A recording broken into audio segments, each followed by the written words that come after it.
Oke, so kita langsung mulai aja. Kita akan belajar mengenai teen mind, mengenai eh, pikiran dari remaja. Ini saya izin dulu dari teman-teman semua, mungkin kita nggak akan full semuanya kita bahas karena nggak akan cukup waktunya.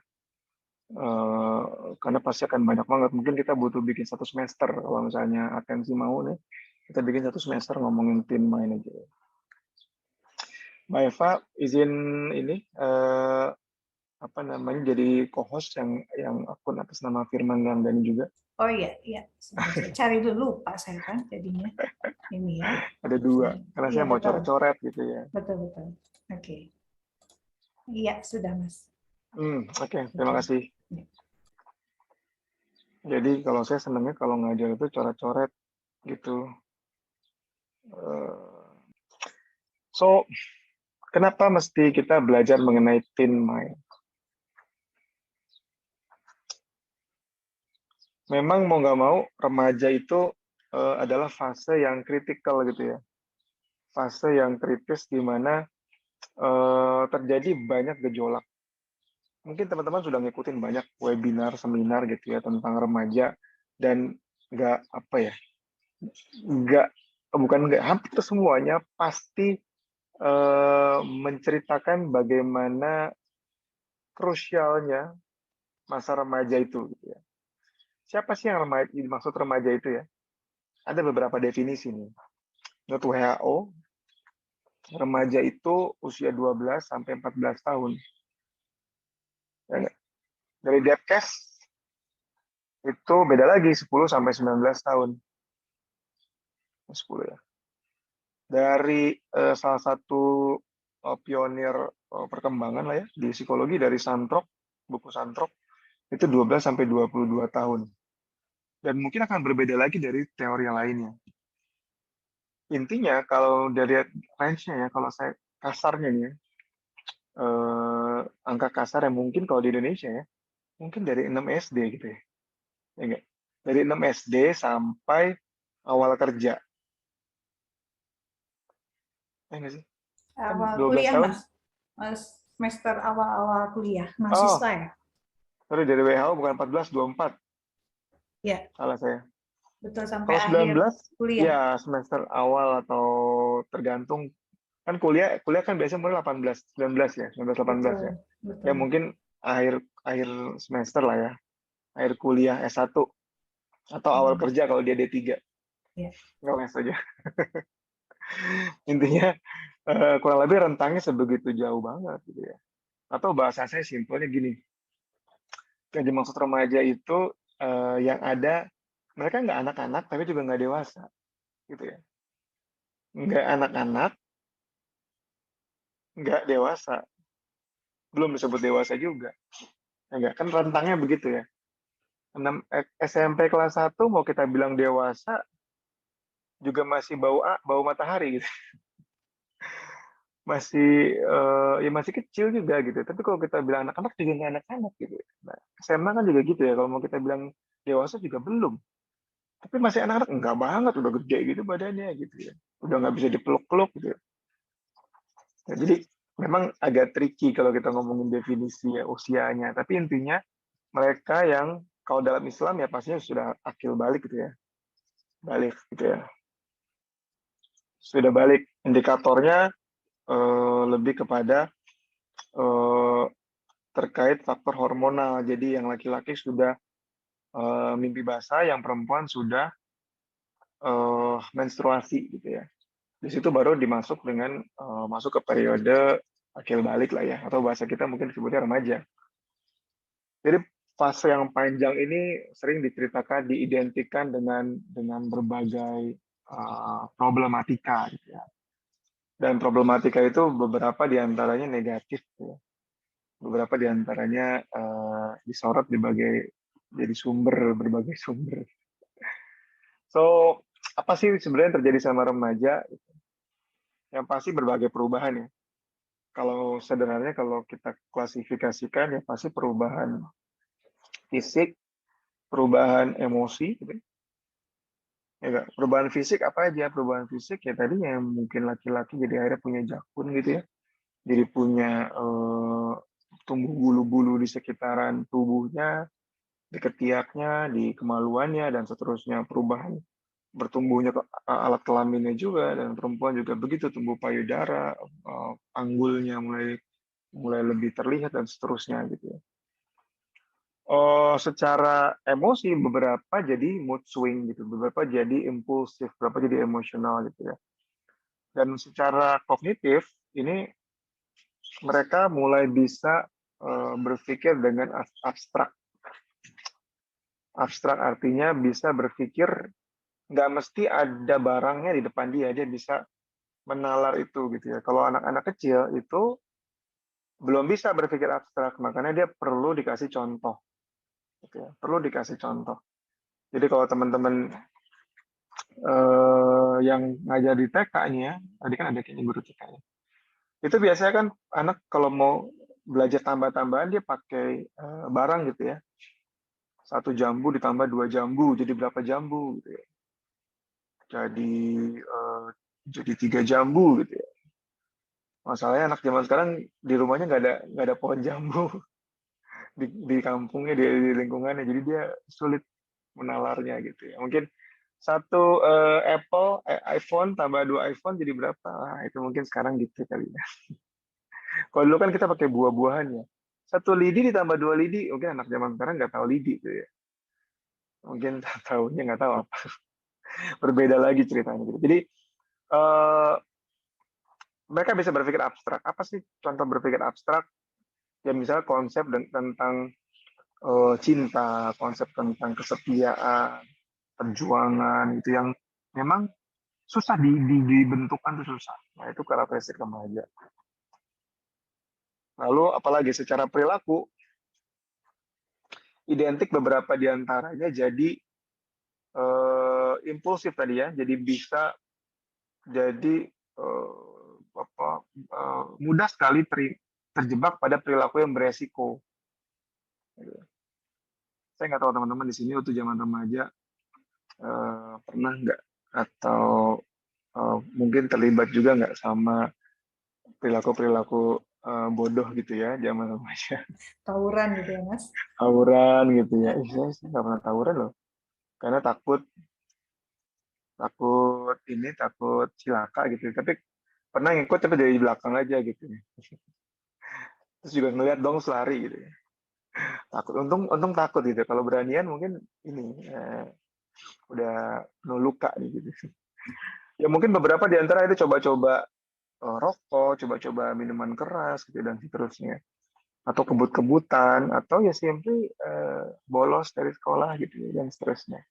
Itu memang karakteristik remaja kan kesana kayak negatifnya si perilakunya ini ya. Nah, teman-teman bisa browsing sendiri sih sebenarnya kalau soal karakteristik itu udah banyak banget dibahas oleh pakar-pakar. Saya nggak mau terjebak di situ. Saya mau masuk ke judul ini yang Mbak Eva ajukan, Teen Mind.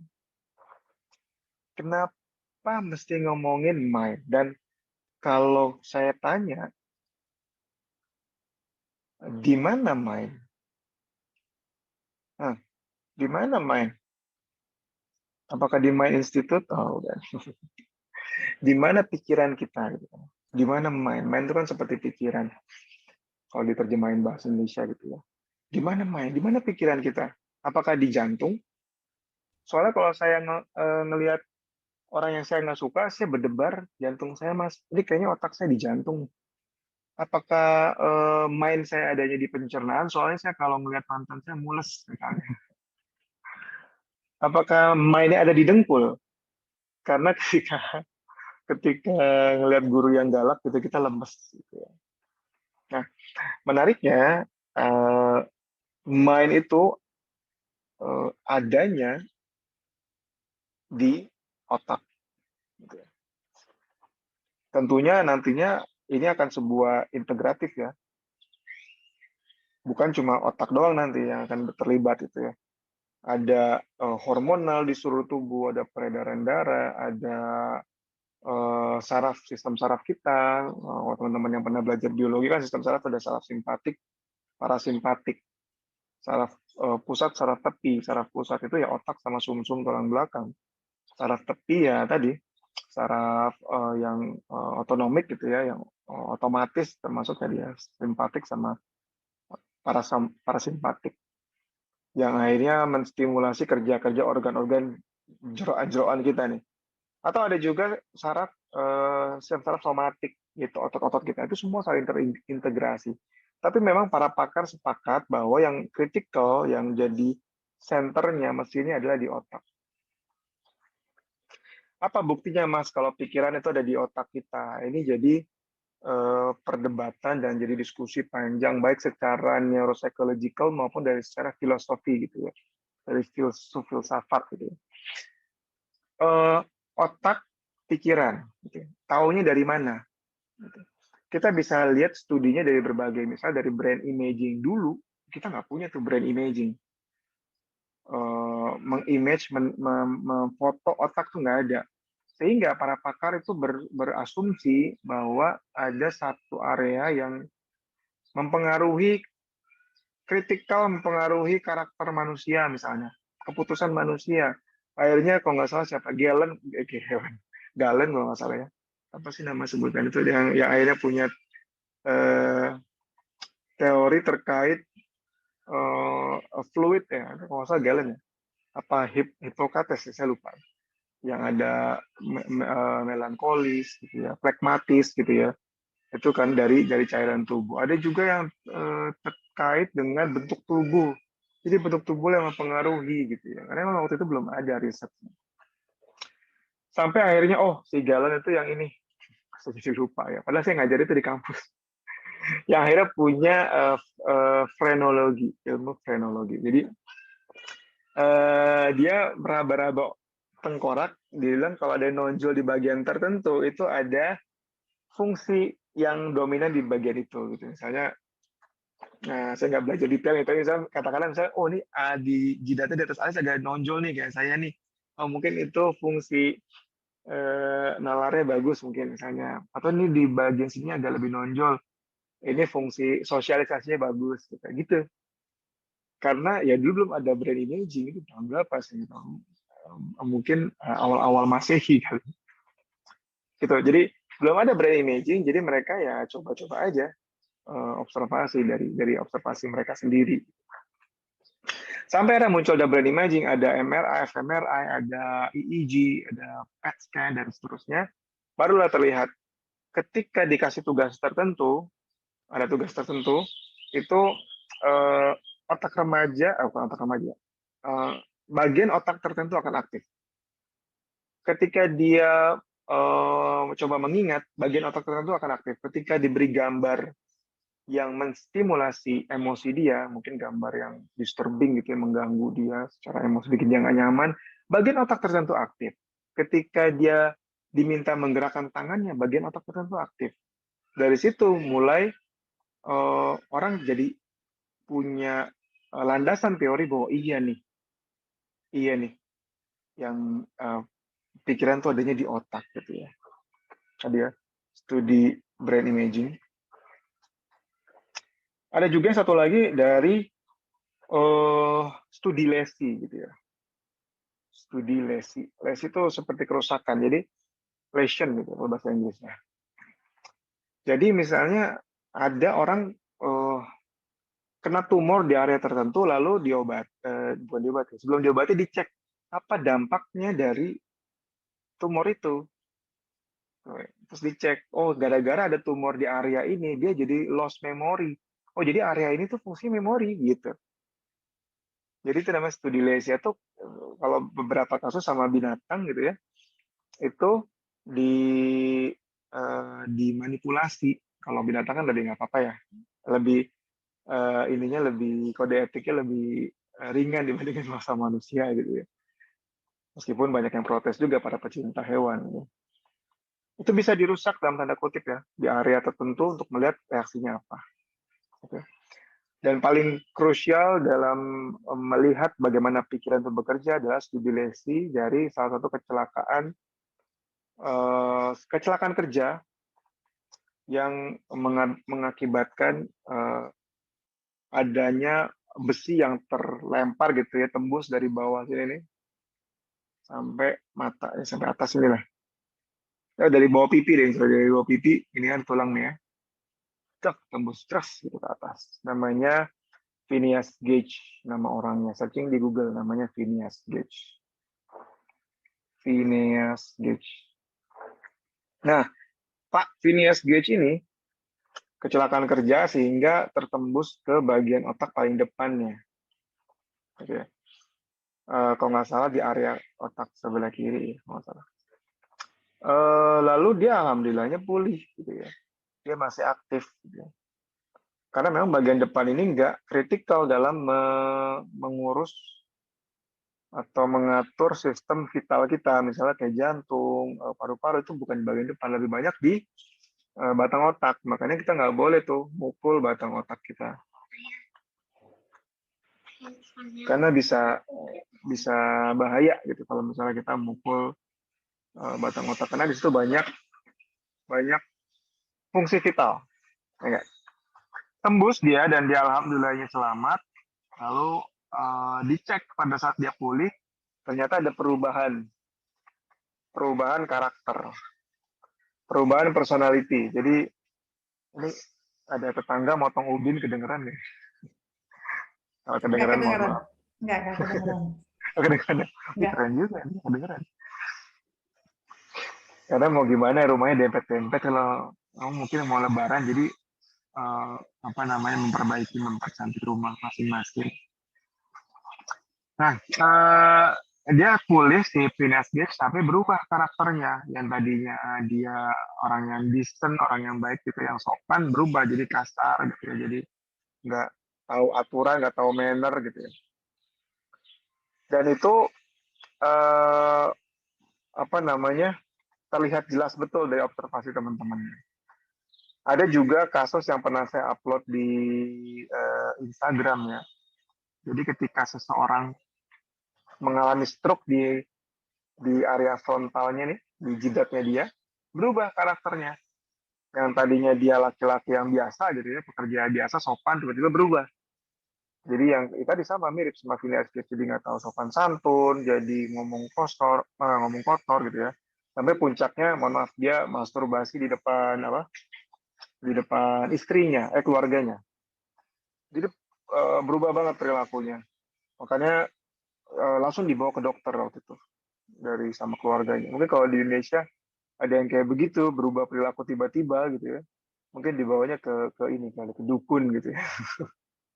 Ke orang pinter gitu ya. Kalau di sana kan ya mereka taunya ini ke dokter, dicek dan benar ada stroke ringan di situ. Kok nggak stroke-nya nggak bikin dia pelok gitu, nggak bikin dia lumpuh? Ya enggak, kalau stroke yang lumpuh itu artinya kena area motorik gitu. Kena area tertentu yang terlibat dengan aktivitas fisik. Nah, kalau di depan memang lebih banyak aktivitasnya pada aktivitas high order gitu ya. Aktivitas level tinggi. Nah, itu aktivitas yang mungkin kasarnya membedakan manusia dengan makhluk lain, yaitu berpikir. So, sederhananya, mind itu adanya memang dominannya di prefrontal cortex, di bagian jidat kita nih, di frontal cortex di depan. Meskipun nanti nggak cuma itu, terlibat banyak area juga di otak, tapi dominannya di situ. Dan menariknya, kalau kita membicarakan mengenai perkembangan otak, itu perkembangan otak sendiri itu mengiyakan adanya perilaku-perilaku yang nyeleneh pada remaja. Saya pindah screen, ribet nih saya nih kalau lagi ini. Wait ya, oke. Nah,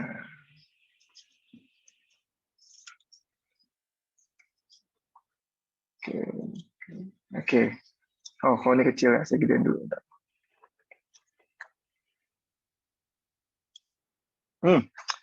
Nah, perkembangan otak, kalau teman-teman lihat tuh dari yang warna biru nih ya, dari 5 sampai 20 tahun, itu memang bertahap berkembangnya, dan paling akhir matang adalah yang ada di area frontal tadi. umur 20-an gitu ya. Jadi kalau lihat teori tadi ya, tahap usia remaja kurang lebih mirip-mirip gitu ya. Dan area depan ini yang warna biru ini yang udah lebih matang gitu ya, lebih mature. Mature itu maksudnya apa Mas? Apakah kalau nggak matang itu kosong gitu otak itu gimana? Mature itu lebih kepada banyaknya koneksi-koneksi antar saraf yang terbentuk. Jadi ketika dia baru lahir, memang bagian frontalnya ini belum begitu maksimal banyak koneksi fiber-fibernya gitu, sambungan saraf. Karena di otak ini terdiri dari miliaran sel dan sel itu namanya neuron. Nah, neuron itu saling terhubung satu sama lain. Makin banyak sambungannya, maka semakin mature lah. Dan dari gambar ini 20 tahunan tuh baru lebih mature di bagian frontalnya nih.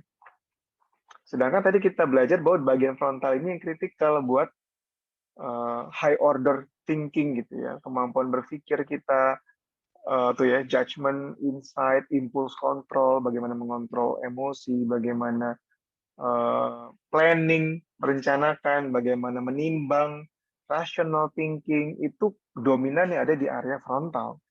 Gitu. Makanya tadi ketika ada stroke di situ, berubah seakan-akan dia nggak punya impulse control, seakan-akan dia nggak bisa mengontrol dirinya sendiri. Nah, remaja berada pada kondisi di mana area depannya itu belum maksimal, ya enggak? Sehingga memang kadang-kadang kita bisa mewajarkan gitu ya, menormalisasi ketika mereka nggak bisa nggak bisa ngambil keputusan dengan tepat. Karena memang pada dasarnya bagian frontalnya belum terkoneksi maksimal dengan area-area lain di tubuhnya dia, di otaknya dia, sorry. Gitu. Mas, tapi kalau misalnya remaja, eh, eh, kayaknya nggak semuanya gitu deh. Ada juga remaja-remaja yang dewasa deh. Gitu kan? Kan kita kadang gitu ya.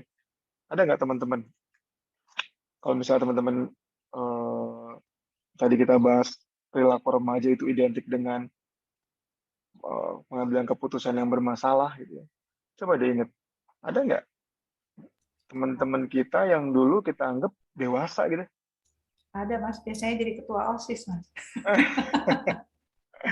Jadi ketua OSIS gitu ya, atau mungkin dia jadi anak rohis gitu ya, atau mungkin ya simply dia tenang aja gitu ketika masa itu penuh badai, penuh godaan gitu ya, tapi dia tetap bisa fokus belajar, organisasi gitu, nggak ikut-ikutan macam-macam gitu. Ada juga. Karena memang kalau kita ngomongin otak itu nggak linear. Kalau misalnya dibilang, hey, mature-nya bagian prefrontal, bagian frontal ya, yang tadi untuk high order skill, high order thinking itu baru umur 20-an loh. Artinya sebelum 20-an nggak matang, nggak selinier itu ya. Tapi bisa jadi ada beberapa teman kita, atau mungkin beberapa dari ibu-ibu, bapak-bapak di sini semua, pada saat remaja, potensinya sudah ada. Sudah ada satu, mungkin dari A sampai Z, sudah sampai H gitu ya. Setengahnya mungkin ya. Sudah bisa mengaktifkan si prefrontalnya gitu. Sudah bisa mempertimbangkan untung ruginya secara tepat gitu ya, secara rasional. Karena kalau misalnya merujuk dalam agama Islam, akil balik itu adalah waktu di mana seseorang sudah bertanggung jawab terhadap dirinya sendiri. Ya dosa dia yang tanggung, pahala dia dapat untung gitu kan. So nggak make sense, nggak masuk akal dong ya kalau misalnya dia sudah diberi tanggung jawab seberat itu, tapi eh, apa namanya, otaknya benar-benar pure nol, nggak bisa mengontrol diri, itu kan kayaknya nggak masuk akal gitu ya. So sebenarnya tetap akan bisa, karena eh, tidak selinier itu. Belum tentu kalau misalnya baru matang umur 20-an, artinya sebelum 20 dia nggak bisa ngapa-ngapain gitu, otak berpikirnya nggak juga, tetap bisa gitu ya. Nah, cuma memang mungkin nggak akan sampai Z tadi ya, cuma mungkin pertengahan. Pasti akan ada satu dua di mana dia eh, bertindak mungkin impulsif tanpa pertimbangan yang matang gitu.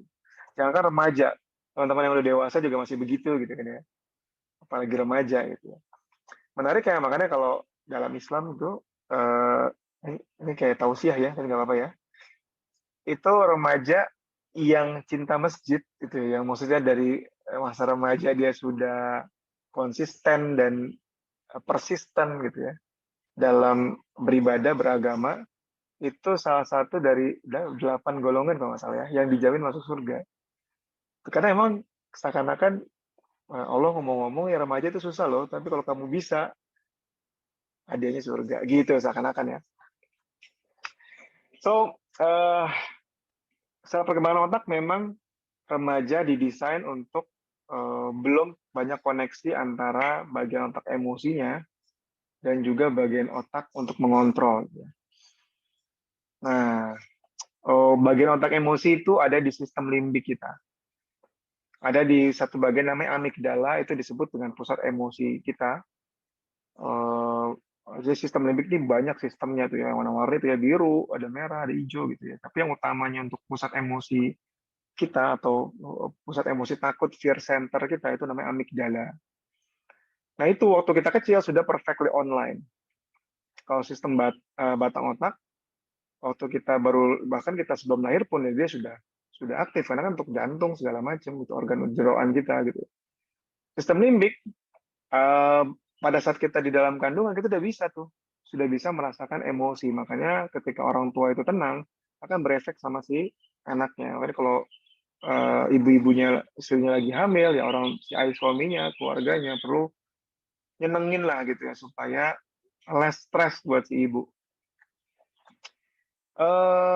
Dan waktu saat lahir, bagian otak amigdala yang terkait sama emosi tadi, yang menjadi bagian sistem limbik, itu sudah perfectly online. Makanya anak bayi itu bisa nangis, bisa tenang, gitu kan ya. Kalau dia merasa aman, dia bisa tenang. Gitu. Dan prefrontal cortex yang tadi saya bilang ada di jidat kita, itu tumbuhnya progres berkembangnya bertahap. Yang tadi sampai umur 20-an tadi. Gitu. Padahal ini kritikal banget fungsinya ya nggak sih untuk berpikir rasional, berpikir logis, ya untuk ngerem lah mengingat dengan norma, value-value kita, mempertimbangkan. Kita banyak dari ini ya, termasuk juga impulse control atau kontrol emosi. Jadi bayangin ada seorang makhluk hidup gitu ya, ketika dia tumbuh bagian otaknya untuk mengontrolnya belum maksimal betul, tapi bagian emosinya sudah terlatih dari kecil gitu ya. Makanya kadang-kadang kita suka kalah sama emosi kita karena bagian emosi kita sudah lebih senior. Dari kecil sudah perfect di online. Sedangkan si prefrontal cortex itu perlu syarat dan ketentuan berlaku untuk bisa maksimal dimanfaatkan gitu ya. Kapan kita bahas lebih detail bagaimana terutama buat anak-anak gimana prinsip-prinsip yang bisa dilakukan supaya prefrontal cortex anak-anak itu bisa kita tumbuh kembangkan gitu ya, secara lebih maksimal. Gitu. Implikasi jelasnya adalah dari gambar ini remaja itu mudah banget tadi ya ngambil keputusan based on emosi. Ada emosi, ada keputusan dan dia suka udah diambil aja tanpa pertimbangan panjang gitu. Tanpa pertimbangan panjang itu ambil aja, langsung ikutin aja. Temen ngajak nongkrong, ayo udah ikut aja sampai subuh besok ulangan. Apa emang kenapa sih kan gampang lah nanti bisa lah gitu. Karena apa? Di drive sama emosi. Bagian untuk mempertimbangkan itu belum terlatih, belum mature gitu ya, belum berkembang. Dan memang pada masa remaja itu apa namanya beneficial kayak begitu gitu ya, bermanfaat gitu. Kalau kita pikirnya itu sesuatu yang negatif, ya belum tentu juga. Itu ada manfaatnya juga. Manfaatnya dari mana, Mas? Membuat dia punya waktu buat explore. Bayangin kalau dia terlalu udah prefrontal udah kayak kita nih yang dewasa nih ya. Mungkin dia banyak khawatiran yang berlebih mungkin. Nanti deh kalau bisa ini jangan deh, nanti gitu deh gitu. Terlalu banyak pertimbangan mungkin. Akhirnya mereka jadi berhenti. Justru mereka waktunya mereka untuk eksplor sana, eksplor sini, eksplor sana, eksplor sini. Dan memang pada masa remaja itu adalah waktu di mana terjadinya eh, apa namanya, proses pembentukan, shaping gitu. Apa itu proses shaping? Jadi kalau kita punya pohon gitu ya. Kalau kita punya pohon, kita akan eh,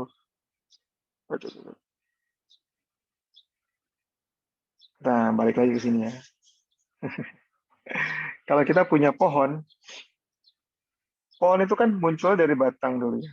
Daun sedikit gitu ya. Lalu nanti dia akan tumbuh. Warna hijau deh. Begitulah neuron di otak kita. Dia akan membentuk batang, cabang, dan seterusnya gitu. Jadi lebat gitu ya. Sambung kayak pohon apa ya, beringin gitu kali ya, lebat gitu ya. Nah, pada saat remaja itu waktunya shaping, atau disebut bahasa neuroscience itu pruning. Gitu ya. Pruning. Pruning kan satu N ya. Pruning. Jadi dicukur nih. Saya mau bentuknya ini ya, wajik gitu ya. Set, set gitu ya. Nanti dicukur. Jadi bentuknya akan wajik gitu ya. Nah, di otak remaja itu waktu di mana terjadinya si pruning itu tadi. Ya, waktu terjadinya si pruning itu tadi. Pencukuran. Gitu. Dalam artian gini, eh, hal-hal yang tidak lagi dipakai itu akan di-delete. Hal-hal yang sering diulang-ulang itu akan jadi eh, diperkuat gitu ya. Prinsipnya adalah use it or lose it. Ya. Jadi di otak tadi kan ada yang namanya berisi nih, otak ini berisi dengan neuron. Neuron itu sel saraf. Bentuknya neuron kurang lebih kayak gini nih ya. Set, set, set, set, set, set, set gitu ya. Dan mereka saling terkait satu sama lain. Mereka dari kecil, setiap kita kasih stimulasi anak kecil itu, anak bayi itu mereka akan membentuk sambungan-sambungan neuron. Makanya kalau anak tidak terstimulasi, maka neuronnya akan bisa mati. Gitu. Karena neuron itu bekerjanya ketika dapat stimulasi. Gitu ya. Mereka akan terhubung ya. Nih, mereka akan terhubung di sini. Nyambung, set. Kalau Bapak Ibu baru pertama kali dengar informasi ini, itu di otak kalian akan terbentuk sambungan-sambungan baru di neuron. Sayangnya nggak kerasa. Kalau kerasa mungkin geli-geli gitu kali. Nah, sambungan-sambungan ini luar biasa banyak. Jadi pada saat lahir kita mungkin bisa punya, ini teori secara umum ya, 100 M neuron. M. Ya enggak? Dan masing-masing neuron, each neuron itu bisa punya 15 sampai 50 ribu koneksi. Sambungan jadi luar biasa, banyak banget gitu ya. Karena the universe is in you gitu ya. Ada yang bilang neuron di sambungan neuron di otak kita itu sebanyak bintang-bintang di alam semesta. Itu buat gombal ya. Kamu tuh alam semesta tuh ada di kamu, ya. Di neuron. Mas Firman Hah? mengingatkan Oh iya, 47, oh iya. 10:47, boleh lanjut silakan. Oke, iya nih, oke deh. Oh, kan benar kan harus 1 semester kita belajar ini. Iya kayaknya ya. So, menariknya si sambungan ini kalau pada saat remaja itu terjadi potensi si pruning ini. Jadi sambungan-sambungan yang tidak diperkuat itu akan dicukur, gitu ya. Sambungan-sambungan tidak diperkuat akan dicukur, tapi sambungan-sambungan yang kuat, yang diulangi-ulangi gitu ya, set, set, set, akan dicukur gitu ya. Tapi sambungan-sambungan yang diulang-ulangi akan ya di use it terus, dipakai terus, itu akan diperkuat. Gitu ya. Katakanlah sambungan yang kita sering ulang-ulang adalah sambungan wajik yang di atas ini ya, yang warna hitam nih ya. Akhirnya tadinya gondrong tuh warna hijau bisa kecukur jadi kayak wajik gitu ya. Set, diperkuat gitu ya. Atau dimielinisasi. Mielinisasi. Mielinisation gitu. Termielinisasi. Jadi terbungkus selaput lemak gitu yang akhirnya membuat informasi di antar neuron itu cepat cerat gitu. Jadi kalau remaja itu dipakai buat explore, menggali potensi, mencoba ini, mencoba itu, wah itu keren banget, luar biasa banget.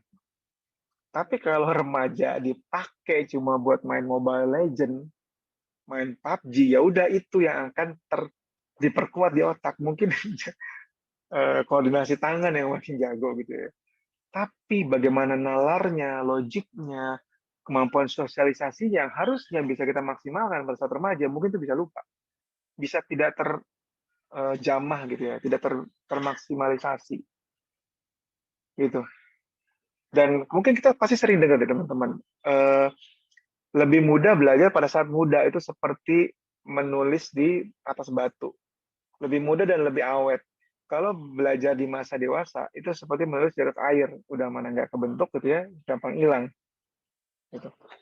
Karena memang waktu saat remaja, waktu kita pakai potensi kita buat belajar, itu keren banget. Itu akan advance banget otak kita.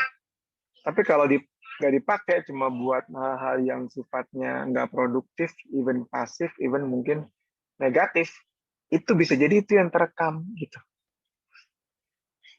Jadi dari situ kita semakin punya urgensi untuk, jangan sampai nih kita menyia-nyiakan masa remaja anak kita atau mungkin diri kita kalau misalnya teman-teman yang di sini masih remaja,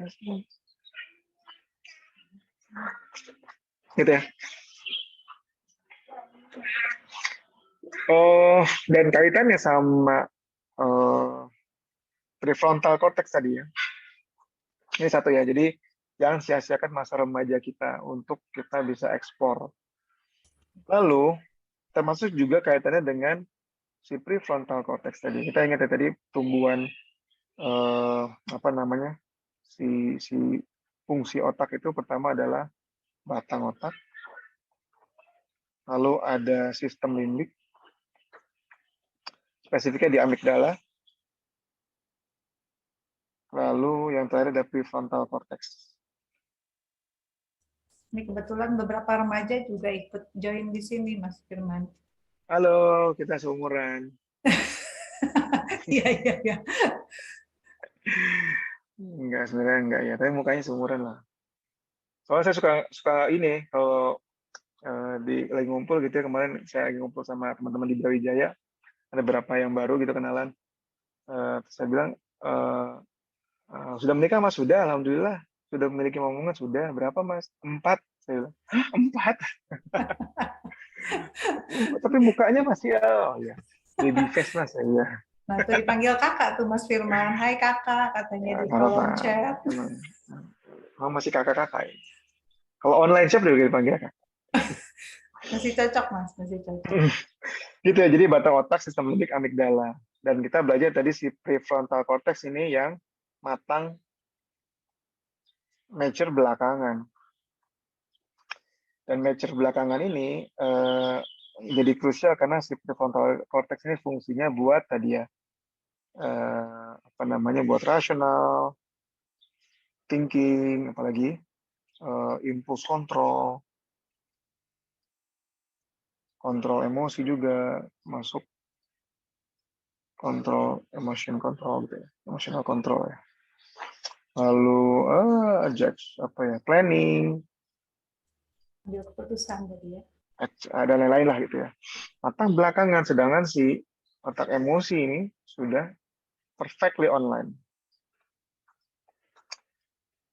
Itulah mengapa kadang-kadang remaja terlibat pada perilaku-perilaku yang beresiko, gitu ya. Perilaku beresiko yang maksudnya beresiko adalah perilaku yang tanpa pertimbangan panjang, gitu ya.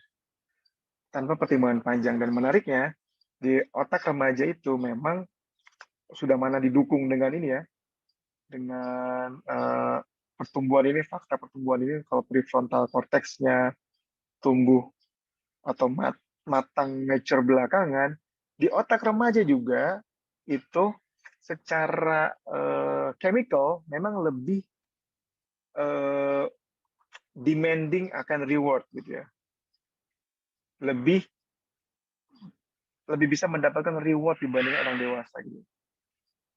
Lebih reward gitu ya. Reward yang terasa lebih yang terasa atau didapat bisa lebih reaktif gitu ya, lebih kuat dibanding usia lain. Nah, tulisannya emang mirip-mirip dokter nih. Jadi otak remaja bisa merasakan reward yang lebih terasa, lebih kuat gitu ya, dibandingkan usia lain. Gitu. Reward itu apa sih? Perasaan gratification gitu, perasaan puas gitu ya, perasaan happy, pleasure gitu ya. Dan kalau apa namanya, dia mendapatkan reward dari teman-temannya, gitu, mendapatkan reward dari teman-temannya, itu membuat dia lebih apa ya, akan mengejar itu karena rasanya itu lebih intens dibandingkan orang lain.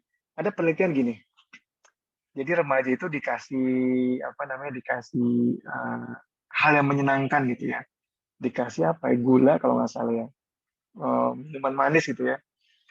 Itu pada saat remaja, orang yang minum manis itu bisa lebih terasa rewarding dibandingkan orang dewasa yang minum minuman yang sama gitu. Lebih terasa rewardnya, lebih terasa. Taunya dari mana? Dicek otaknya gitu ya. Ada namanya di otak itu namanya reward pathway. Yang terlibat adalah dopamin. Nah, dopamin di remaja ini dopamin ini adalah neurotransmitter atau zat kimia lah simpelnya gitu yang ada di otak. Dopamin ini itu munculnya di sini nih. Saya kasih panah lagi ke atas. Kita banyak ini nih, banyak warna-warna. Nah, dopamin ini munculnya di sini nih. Set di yang hijau-hijau nih, di koneksi antar neuron. Dopamin itu muncul di situ. Jadi setiap di area tertentu di otak gitu ya, yang ada koneksi antar neuronnya, itu bisa terdapat dopamin. Area tertentu itu disebut reward pathway, jalur reward gitu, jalur kesenangan lah, pleasure pathway, jalur pleasure, jalur kepuasan gitu ya. Di remaja itu lebih rewarding, lebih aktif jalur itu. Dopaminnya bisa lebih banyak dibanding orang dewasa. Makanya ketika dia dikasih hal-hal yang rewarding gitu kan, secara umum rewarding buat kita kan makanan gitu ya, minuman manis, boba-boba gitu ya. Kucing saya namanya boba, jadi ingetnya boba. Itu minum, itu bisa lebih banyak dopaminnya di remaja dibandingkan orang dewasa. Ketika dikasih uang, remaja lebih excited gitu, dopaminnya di otak lebih terasa pleasure-nya dibandingkan orang dewasa atau anak-anak. Mungkin secara psikologis anak-anak sama orang dewasa, anak-anak mungkin ya ngapain duit kebanyakan buat apa ya, belum kepikiran. Orang dewasa dikasih duit yang banyak, gue bisa dapat lebih banyak dari ini. Orang remaja kan emang belum kerja dapat duit, wah bisa excited. Tapi enggak, emang secara umum bagian di otak yang memberikan sense of reward, rasa reward gitu ya, rasa pleasure itu jauh lebih intens dibandingkan orang dewasa. Makanya remaja itu bisa mudah terimbas dengan adiksi. Lebih mudah terimbas dengan adiksi. Kenapa? Karena adiksi itu masalahnya ada di situ, di reward pathway. Ini karena udah jam 11, tadi kan mulainya juga telat ya, jadi mungkin minta waktu sedikit lagi. Baik. Oke, ya, baik Mas. Ya, oke. Gitu. Jadi bagian otak yang untuk memberikan sense of reward-nya jauh lebih reaktif, lebih kuat dia pada saat remaja, plus ditambah prefrontal cortex untuk kontrolnya, untuk pertimbangannya belum begitu mature, makanya kadang-kadang mereka terlibat pada berbagai perilaku yang tadi beresiko. Ya enggak? Termasuk adiksi juga. Perilaku beresiko, adiksi, bahkan ada penelitian yang menyebutkan bahwa remaja itu mudah sekali atau banyak momen, bukan momen, banyak di masa remaja itu muncul gangguan-gangguan psikologis. Gitu. Ini hal yang lainnya. Kenapa bisa gitu, Mas? Gitu.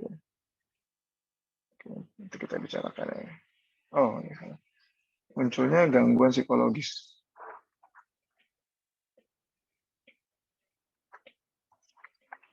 Gitu. Gangguan psikologis muncul pada saat remaja. Itu banyak penelitiannya. Dan memang gangguan psikologis itu munculnya pada usia spesifik. Kayak misalnya ya, eh, anak kecil yang ketika mendapatkan traumatik yang luar biasa gitu ya, mendapatkan, oh, mungkin dia ngeliat orang tua dibunuh di depan matanya dia, atau mungkin melihat bom gitu ya, mungkin di area perang gitu di Palestina misalnya. Anak kecil tapi ketika mendapatkan situasi yang stressful banget, dia nggak akan jadi skizofrenia. Skizofrenia itu apa? Silahkan cari di Google ya. Eh, tapi kalau orang dewasa juga nih ya, kalau kita ngomongin usia spesifik, orang dewasa itu nggak akan muncul autis sama orang dewasa. Ya, pernah nggak bertanya-tanya kayak gitu? Orang dewasa, kalau udah dewasa nih, tiba-tiba jadi autis tuh nggak pernah. Setahu saya gitu, itu nggak pernah. Remaja itu banyak banget muncul gangguan mental, termasuk adiksi, skizofrenia, apalagi depression, anxiety. Gitu ya. So, apalagi tadi ya? Adiksi, termasuk ya, depresi, Depresi. kecemasan, apalagi macam-macam deh ya, dan lain-lain. Termasuk juga skizofrenia. Ini banyak muncul pada saat mulai fase remaja gitu. Dan kalau teman-teman nanti googling mau cari tahu lebih lanjut, si gangguan-gangguan psikologis ini yang saya sebut itu sangat terkait dengan dopamin. Gitu. Sangat terkait dengan dopamin. Sangat terkait dengan dopamin. Makanya jadi lebih mungkin lebih jadi make sense. Oh iya pantas saja gitu ya. Karena ada pada saat itu dopaminnya lebih reaktif dibandingkan yang lain. Gitu. Gitu ya. So baik lagi ke soal rewarding. Nah menarik ya kalau misalnya teman-teman coba bayangin apa namanya remaja yang mendapatkan stimulasi gitu ya, hal yang rewarding dari teman-temannya, gitu ya. Teman-temannya atau pertanyaan saya gini mungkin, teman-teman coba jawab di chat. Pada saat kalian remaja, kalau yang masih remaja nih ya, atau yang sudah dewasa, ingat pada zaman remaja dulu, mana yang lebih kasih kita reward, perasaan pleasure, happy, ingin lagi gitu ya, pengen lagi. Yang pertama, ngobrol sama orang tua, berkomunikasi sama orang tua, atau berkomunikasi sama temen. Mana coba? Yang A apa yang B? A sama orang tua, B sama temen. Yang mana coba? Dengan geng teman. Udah geng temen lagi gitu. Yang A sama ortu, yang B sama temen. Peers gitu ya. Mana yang lebih kasih reward? Coba teman-teman yang remaja diisi. Gitu ya. Ayo, tadi ada siapa nih? Kakak Nurul. Boleh Atau tulis yang di udah kolom tua chat juga nih. boleh gitu ya. Nah, tuh Nurul ini Teman-teman. remaja nih. Dia remaja nih. Yes, remaja. Remaja ceria. Ada ke remaja ceria. Terima kasih Nurul. Yang lain mungkin pernah remaja kan gak mungkin langsung tua kan. Saya remaja dulu dong. Saat remaja asik ngobrol sama teman. Iya, pasti sama orang tua nggak rewarding, nggak menyenangkan aja.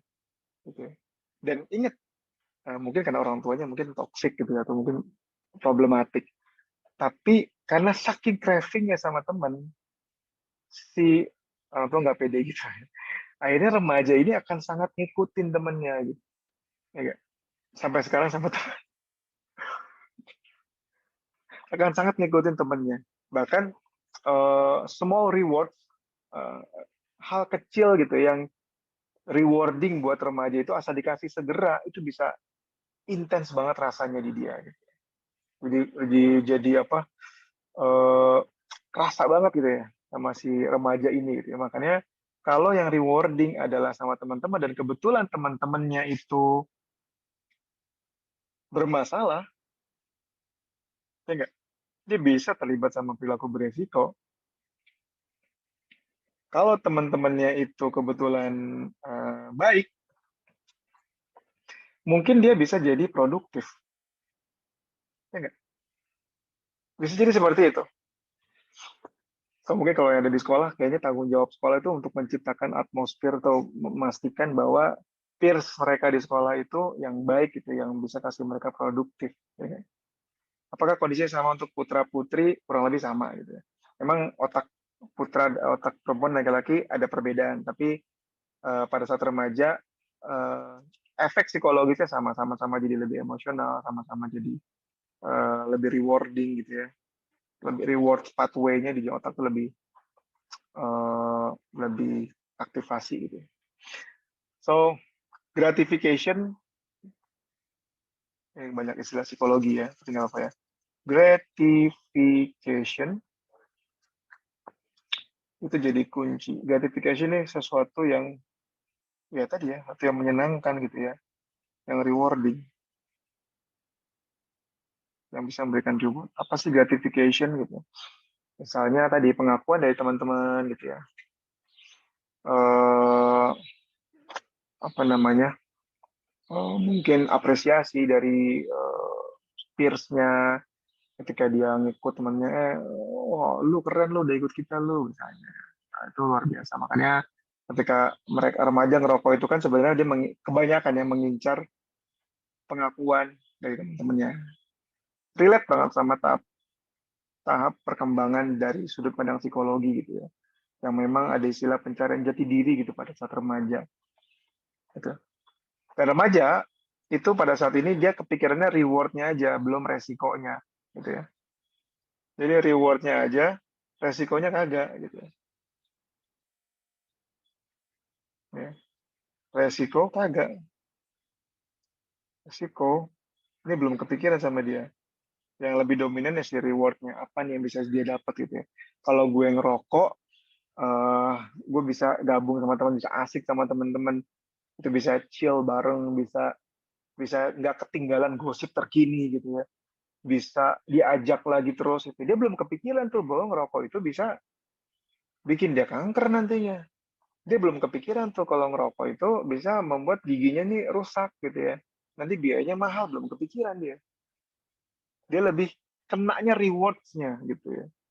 So kalau misalnya kita ngomongin gimana cara ngerubah anak, kalau orang tua nanya gitu ya sederhananya ya buatlah dia merasa reward atau mendapatkan pleasure, hadiah gitu ya, merasa nyaman atau gratification ketika dia ngobrol sama orang tua. Lah orang ngomong sama orang tua anaknya nggak nyaman ya gimana gitu ya. Terus gimana cara ngomong supaya nyaman? Ya itu yang perlu dipikirkan, perlu didiskusikan. Apakah dinasehatin bikin anak nyaman gitu kan? Kayaknya enggak ya gitu ya. Tapi kan orang tua kalau ketemu anak langsung, masa depan tuh susah ya. Kamu tuh harus rajin-rajin belajar gitu. Baru duduk udah ngomongin, udah langsung ngomongin rajin-rajin belajar gitu ya. Ya sebenarnya nggak apa-apa sih, tapi kalau anaknya nggak siap atau memang belum terbentuk gratification, saya bisa jamin nih, teman-teman yang mungkin sudah usia kepala tiga kayak saya nih, mungkin udah hampir eh, pertengahan 35 gitu, atau mungkin seusia Mbak Eva usia berapa? 25 ya? 17. Nah, Di atas 40 pastinya, Mas. 40. Pasti justru entah gimana ngobrol sama orang tua tuh justru lebih rewarding sekarang, lebih kasih kita kepuasan ya nggak? Kangen kita sama orang tua Banget, Mas. dibanding remaja dulu. Justru kita tuh, aduh pengen ketemu orang tua, pengen mudik, aduh pengen ketemu mama gimana kita. Beda banget pada saat remaja gitu. Karena yang berubah adalah pemaknaannya. Kita berubah memaknai relasi kita sama orang tua gitu. Tapi itu biasanya tumbuh ketika kita dewasa.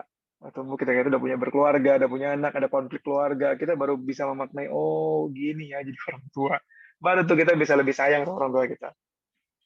Nah itu kawan-kawan kita bahas tuh dalam teori CBT, Cognitive Behavioral Therapy, yang berubah ketika pemaknaan itu berubah, emosi kita ngikut berubah.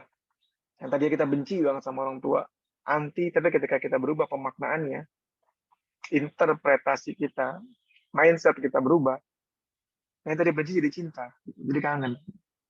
Yang tadinya ngobrol sama orang tua itu bikin stres, jadi rewarding sekarang. Makanya kita cari terus gitu ya, kangen, WhatsAppan gitu ya, telepon, video call gitu ya, lagi sholat kita doain gitu. Saking apalagi kalau orang tua kita udah nggak ada, itu mungkin lebih rewarding lagi, nginget dia aja, memori tentang orang tua jadi rewarding banget gitu ya. So prinsipnya itu. That's why kenapa kita perlu waspada betul apa yang sebenarnya jadi gratifikasi mereka, hal yang membuat mereka mendapatkan tadi kepuasan, reward mereka apa gitu ya. Apa yang akhirnya membuat mereka lebih merasa reward itu mereka dapat dari teman-temannya dia, nggak dari kita orang tuanya. Masalahnya teman-temannya ini sama-sama remaja kan, sama-sama ya begitu juga. Bisa jadi mengarahkan pada sesuatu yang salah. Kalau orang tua biasanya udah melihat asam garam gitu ya, jadi mereka udah kepikiran ini jangan, ini boleh, ini baik, ini buruk gitu ya. Cuma karena tadi komunikasi sama orang tua tidak rewarding, tidak kasih kepuasan, perasaan happy, jadinya nggak masuk tuh gitu ya. Padahal informasi yang dikasih orang tua mungkin benar, gitu ya. So nantinya pada saat prefrontalnya lebih aktif, otak remaja itu mulai berpikir resikonya gitu ya. Pada saat prefrontal cortex-nya lebih aktif, otak di bagian jidat itu lebih aktif, baru mulai mempertimbangkan resiko dan reward-nya gitu ya. Bukan cuma resikonya, bukan cuma reward-nya doang, resikonya doang. Mau beli laptop handphone terbaru, wah pengen banget nih liatin YouTube semuanya bahas tentang itu, handphone itu gitu. Kita pengen banget. Tapi resikonya kita nggak makan sebulan, gimana dong? Gitu. Jadi apa namanya? Mungkin orang yang dewasa akan berhenti itu. Gitu. Dia memilih untuk ya udah deh, beli handphone yang biasa aja di Android gitu ya. Tapi yang penting masih bisa makan dibandingkan iPhone. Misalnya ya. Gitu, dan menarik ya, otak itu nggak tahu mana yang benar, mana yang salah. Otak tidak tahu mana benar, mana salah. Yang dia tahu ketika hal tersebut diulang-ulang itu adalah kebenaran. Ya, use it, set. Otak nggak tahu mana yang benar, mana salah. Tapi ketika diulang-ulang, maka dianggap sesuatu yang benar. Ya sama deh, kalau bahasa saya sih kayak kopi deh. Kopi kan pahit ya. Tapi kalau orang kayak saya nih minumnya kopi pahit. Nggak bisa kalau nggak pahit gitu, manis itu nggak enak. Tapi ada orang yang minum kopi pahit nggak bisa gitu. Kalau ditanya saya, Mas, waktu minum kopi di mulutmu jadi manis ya? Nggak juga gitu, jadi tetap pahit juga. Tapi di awal-awal minum tuh rasanya pahit, emang nggak enak gitu ya. Dan karena saya ingat awal-awal tuh bikin perut saya nggak nyaman gitu ya. Tapi karena tuh butuh untuk melek gitu ya, udahlah minumlah gitu ya. Zaman kuliah tuh karena tugas banyak, akhirnya minum. Akhirnya jadi biasa. Akhirnya dianggap bener lah sama otak kita gitu. Nah, kalau ini yang diulang-ulang nih, yang bermasalah nih ya, teman bermasalah, diulang-ulang, gitu ya. Ya sudah, sama otak akan dianggap itu yang benar, gitu ya. Perilaku beresiko itu yang terulang gitu, itu yang dia dapat, itu yang benar. Karena otak tuh nggak tahu mana yang benar, mana yang salah. Selama itu diulang-ulang, ya udah itu bisa jadi kebenaran. Makanya perlu terinstall juga sama si anak. Artinya tetap perlu diarahkan gitu, supaya dia tahu mana konsekuensi yang ekstrim yang bisa beresiko, mana konsekuensi yang lebih positif untuk jangka panjang. Tetap perlu dilatih untuk itu, perlu diedukasi. Nanti kita bisa tanya jawab di situ nanti, gitu ya. Karena ya si otak nggak tahu benar atau salah. Jadi selama itu terinstall diulang-ulang ya udah. Dan salah satu supaya dia bisa tahu ini benar ini salah dan melangkah ke arah situ ya perlu diinstal kan, perlu diedukasi gitu ya. Dan perlu diulang-ulang di arah situ. Dan kita nggak boleh lupa kalau ngomongin remaja, yang tadi di atasnya sempat kita nggak bahas secara detail, itu ada perubahan fisik nih. Perubahan fisik ini kaitannya sama perubahan hormon. Ya nggak? Perubahan hormon seks terutama.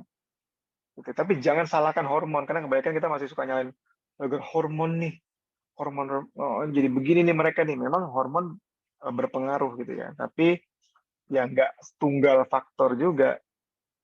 Ya, saya tarik ke bawah ya. Oke. So, gimana si peran si hormon tadi?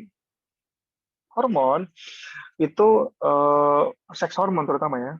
Seks hormon itu aktif di sistem limbik.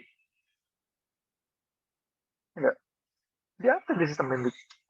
Nah, hormon aktif di sistem limbik nih. Sehingga memang membuat remaja tadi lebih siap untuk jadi makhluk yang lebih emosional dibandingkan yang lain. Bayangin aja, bisa yang tadinya dia seks hormonnya sedikit gitu ya, tiba-tiba remaja itu kan bisa berkali-kali lipat tiba-tiba. Kalau nggak salah ya, laki-laki itu testosteronnya yang tadinya sebelum remaja, pada saat remaja bisa 50 kali lipat kalau saya nggak salah ya. Ini luar biasa banget gitu ya. Menariknya, kadar seks hormon remaja dan dewasa itu tidak jauh berbeda kadar hormonnya, tapi reaksi di otak mereka yang berbeda. Ingat ya, pas dewasa prefrontal cortexnya lebih aktif, sehingga mereka lebih bisa kontrol. Sedangkan pada remaja, sudah mana seks hormonnya lagi banyak, ada yang di limbik juga bikin mereka emosional, tapi sistem untuk mengontrol itu jauh lebih belum mature lah, belum matang lah. Gitu. Dan akhirnya ini berpotensi banget gitu ya. Jadi bayangin ya, seks hormon, terus prefrontal cortex, terus amigdala, otak emosi, itu bisa mempengaruhi potensi remaja itu punya gangguan psikologis gitu ya. Amigdala, ya. Ini di sistem limbik.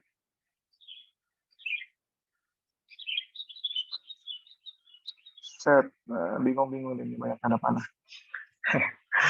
Itu bisa memicu situasi ya tadi, situasi yang bisa memicu jadi munculnya gangguan psikologis ya pada remaja.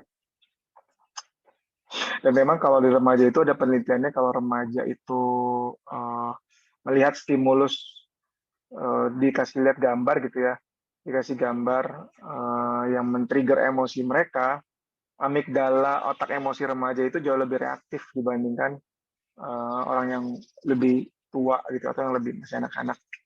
Makanya mungkin nanti kita pada saat ketemu anak gitu ya, orang tua ketemu remaja, orang tua bereaksi gitu ya, itu bisa sensitif banget sama anak, langsung kayak gitu ya.